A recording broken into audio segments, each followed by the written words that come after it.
Alpha beta gamma.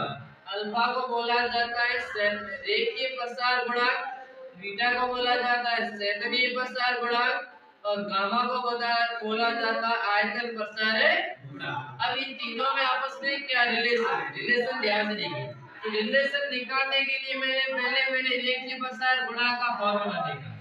रेखीय प्रसार का फॉर्मूला क्या कहता है? L बराबर L0 1 plus alpha delta T. इसको समीकरण नंबर 1 दिया।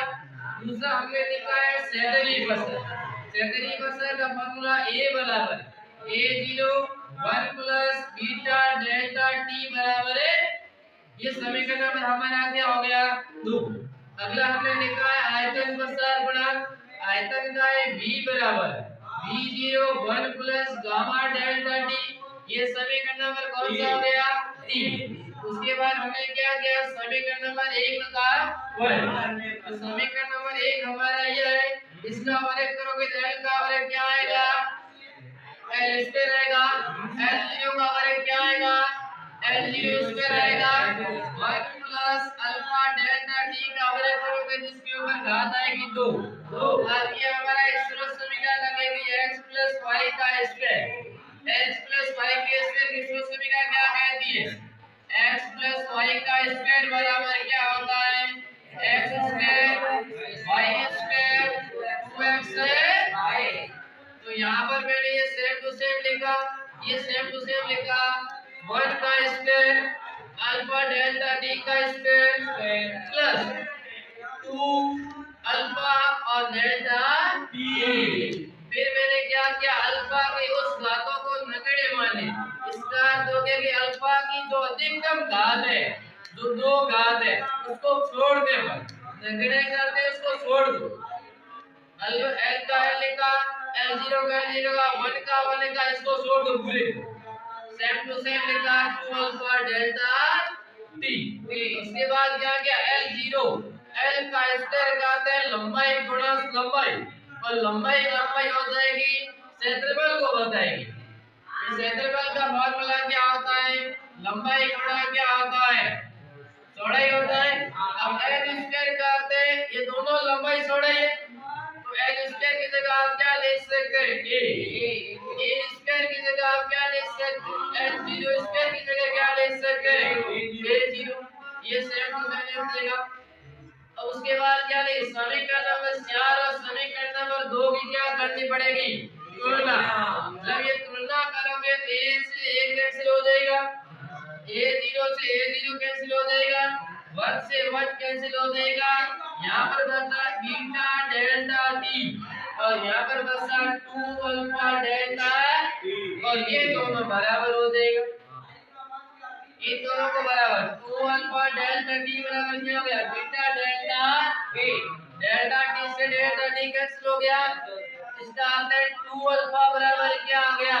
हमारा एक समझ आया 2 अल्फा बराबर बीटा। अगला मैं क्या करूंगा? समीकरण नंबर 1 का घन का अर्थ है घात कितनी लगा होगा? 3। अब 3 घात लगाओ। L की घात 3, L की घात 3, 1 प्लस अल्फा डेल्टा टी की घात 3। अब ये हमारे एक स्रोत समीकरण लगेगी x प्लस y की घात 3 और वो ये मैं यहाँ पर लिखता हूँ, ध्यान देना।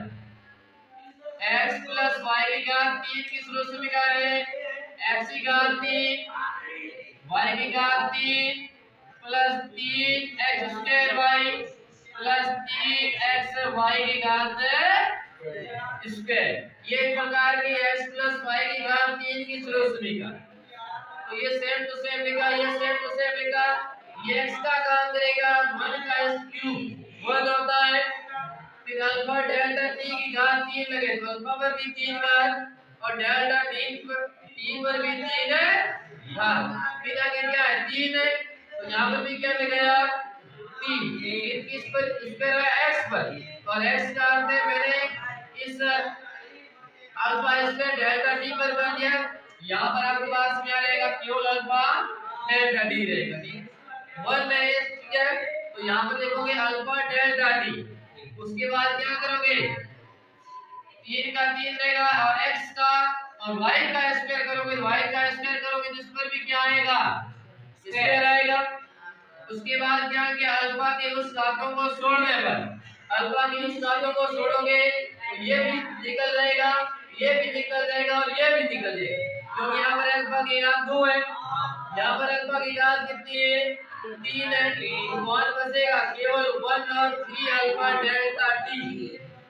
बाकी मैंने ये लिखा और यहाँ पर सेम टू सेम लिखा और यहाँ पर डेल्टा टी की घात 2 नहीं है, डेल्टा टी की घात 2 नहीं है, ये सेम टू सेम लिखा। अब अल्फा एल की घात 3, एल की घात 3 को बताता है लंबाई चौड़ाई ऊंचाई, लंबाई चौड़ाई ऊंचाई वो होता है आयतन के बराबर, इसके बराबर होता है आयतन के बराबर, ऐसे वैसे L0 भी आयतन के बराबर होगा, तो यहाँ पर L भी V के बराबर हो गया, L0 किसके बराबर हो गया, V0 के बराबर, ये मैंने इसमें लिखा।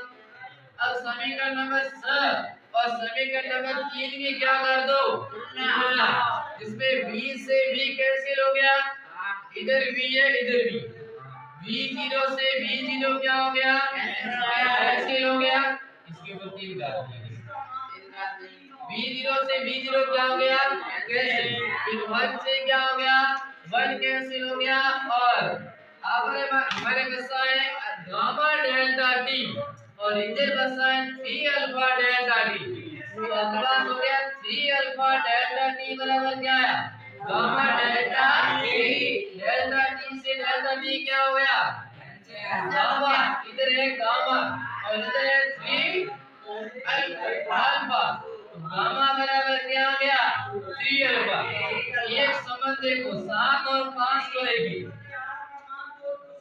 बीटा बराबर है 2 अल्फा और गामा बराबर है 3 अल्फा, जब इस दोनों को मिक्स करोगे तो समझ आएगा अल्फा बीटा गामा, गामा इसके आगे 3 है, इसके आगे कितना है 2, तो समझ हो जाएगा 1 अनुपात 2 अनुपात 3, और ये 1 2 3 बताता है अल्फा बीटा गामा में संबंध। इस प्रकार हमारा अल्फा बीटा गामा में संबंध कंप्लीट हुआ।